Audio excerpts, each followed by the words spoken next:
Hello friends, कैसे हैं आप लोग। आशा करता हूं कि आप लोग बहुत अच्छे होंगे। दोस्तों, turning point academy YouTube channel पर आपका स्वागत है। दोस्तों, आज हम बात करेंगे मध्य प्रदेश जीके का स्टैटिक टॉपिक पर्यटन स्थल। ये जो टॉपिक है मध्य प्रदेश के सभी एग्जाम में देखने को मिलता है, जैसे व्यापम के, एमपी पुलिस हो गया, एमपी एसआई हो गया, पटवारी हो गया और एमपी पीएससी के लगभग सभी एग्जामों में एमपी जीके से क्वेश्चन देखने को मिलता है। दोस्तों, वीडियो को पूरा देखिएगा, डेफिनेटली आपको इस सेक्शन से एग्जाम में क्वेश्चन देखने को मिलेगा। तो चलिए दोस्तों, स्टार्ट करते हैं। खजुराहो। दोस्तों, खजुराहो के मंदिर का निर्माण चंदेल शासकों ने इसे बनवाया था। ये एग्जाम में कई बार क्वेश्चन पूछा जा चुका है। दोस्तों, खजुराहो जो है चंदेल शासकों का धार्मिक और सांस्कृतिक केंद्र था, जिसकी आधारशिला राजा चंद्र वर्मा ने रखी थी।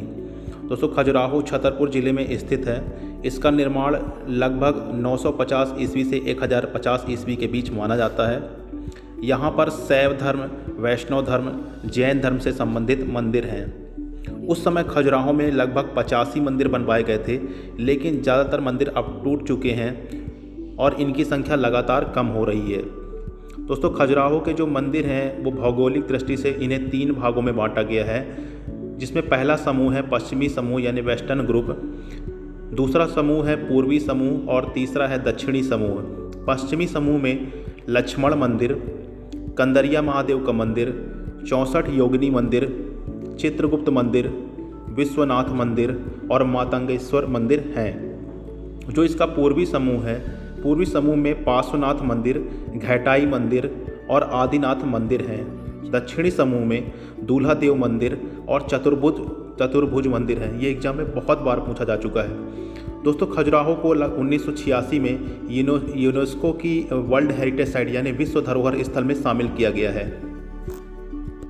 नेक्स्ट है सांची। सांची मध्य प्रदेश के रायसेन जिले में बेतवा नदी के किनारे एक छोटा सा गांव है। दोस्तों, सांची बौद्ध धर्म के प्रमुख तीर्थ के रूप में विख्यात है, मतलब इसको बहुत ही वर्ल्ड फेमस जगह है। ये 3री शताब्दी ईसा पूर्व में बनवाया गया था और ये बहुत ही आकर्षण का केंद्र है। इन स्तूपों का जो निर्माण है सम्राट अशोक ने बौद्ध धर्म की दीक्षा लेने के पश्चात कराया था। सन 1989 में इसे विश्व धरोहर की सूची में शामिल किया गया। दोस्तों, सांची के पुराने समय में कुछ नाम थे, जैसे कि बेदिस गिरी, चेतीय गिरी, काकनाथ आदि नामों से इसे पुकारा जाता था। यहाँ का बौद्ध स्तूप पूरे विश्व में फेमस है। जो यहाँ का सबसे बड़ा और पुराना स्तूप है, जिसे स्तूप संख्या 1 महास्तूप या द ग्रेट स्तूप भी कहते हैं। दोस्तों, अशोक ने सांची सहित कुल 84,000 स्तूपों का निर्माण कराया था। इसमें भगवान बुद्ध की अस्थियां रखवाई गई हैं। ये अस्थियां भगवान बुद्ध के परिनिर्वाण पर 8 स्थानों राजगृह, वैशाली, कपिलवस्तु, अल्लकप, बेठद्वीप, रामग्राम, पावापुरी और कुशीनगर पर जो स्तूप है वहाँ से खुदवाकर निकलवाई गई थी। दोस्तों, बाद में सुंग और सातवाहन वंश जो आए, उन्होंने सांची के स्तूप का विस्तार किया।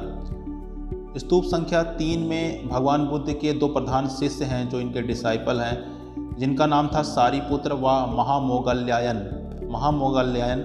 इनकी अस्थियां रखवाई गई हैं। इसका निर्माण 2री शताब्दी ईसा पूर्व में हुआ था।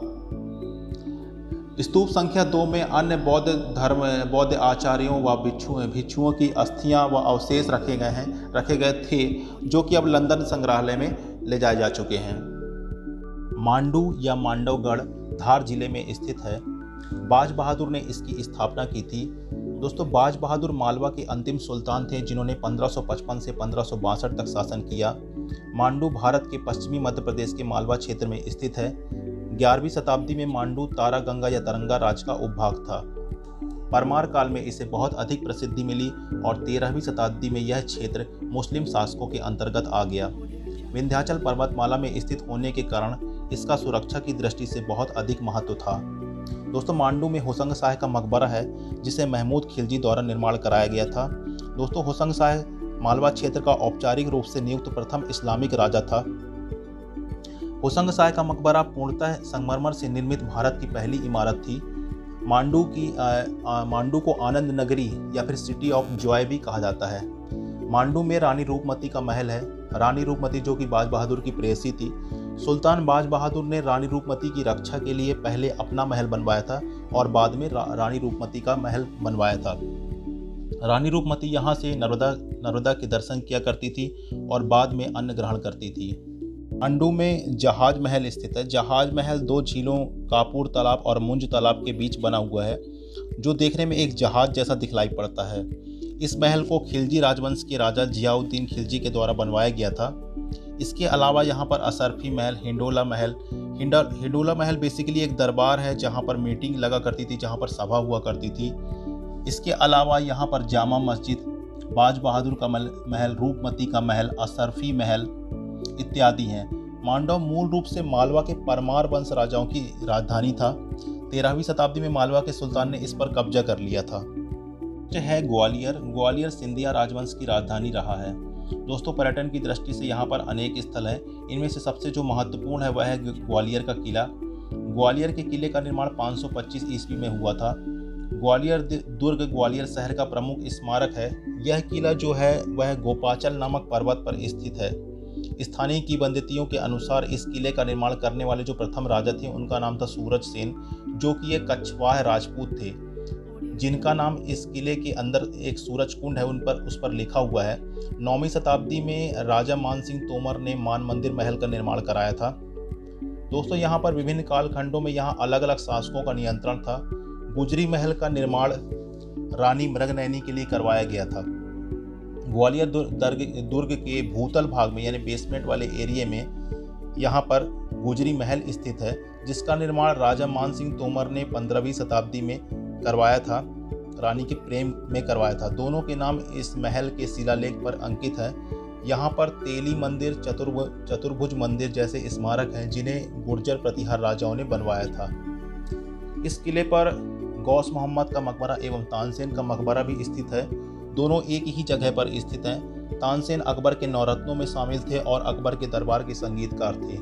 दोस्तों, मोहम्मद गौस एक सूफी संत थे और वे संगीतकार भी थे। उन्होंने गुजरात की यात्रा की और वहाँ पर 10 साल बिताए।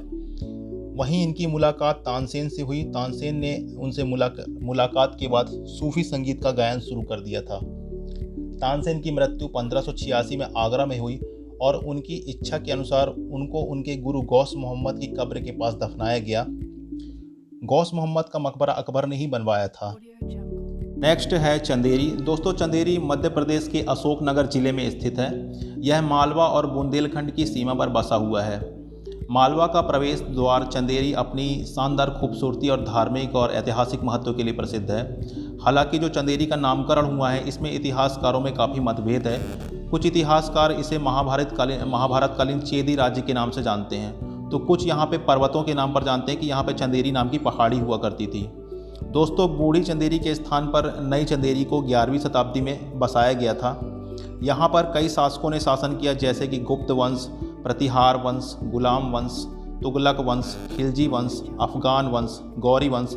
यहाँ पर कई बुंदेला राजपूत राजाओं ने भी शासन किया। यहाँ पर सिंधिया राजाओं ने भी शासन किया। दोस्तों, जो अभी वर्तमान चंदेरी है उसे प्रतिहार वंश के महाराज कीर्तिपाल कुरुमदेव ने 10वीं और 11वीं शताब्दी के बीच बसाया था।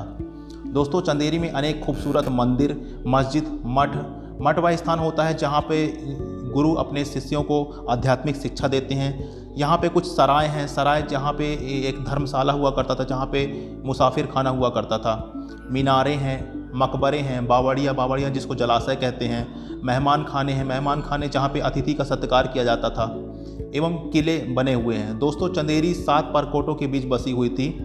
इनमें कुछ मुख्य एंट्री पॉइंट थे, कुछ गेट थे जिनको दरवाज़ा बोलते हैं, जैसे कि दिल्ली दरवाज़ा, ढोलिया दरवाज़ा, खिड़की दरवाज़ा, पखन दरवाज़ा, पिछारे दरवाज़ा, रेतबाग का दरवाज़ा, बिना नींव का दरवाज़ा, बादल महल का दरवाज़ा, जौहरी दरवाज़ा एवं कटी घाटी दरवाज़ा।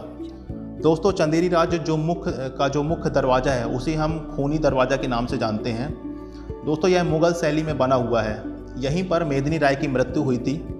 28 जनवरी 1528 को बाबर ने पहाड़ों को काटकर यहाँ पर हमला किया था। यह स्थल आज भी कटी घाटी के नाम से प्रसिद्ध है। बाबर ने चंदेरी को चारों ओर से घेर लिया था।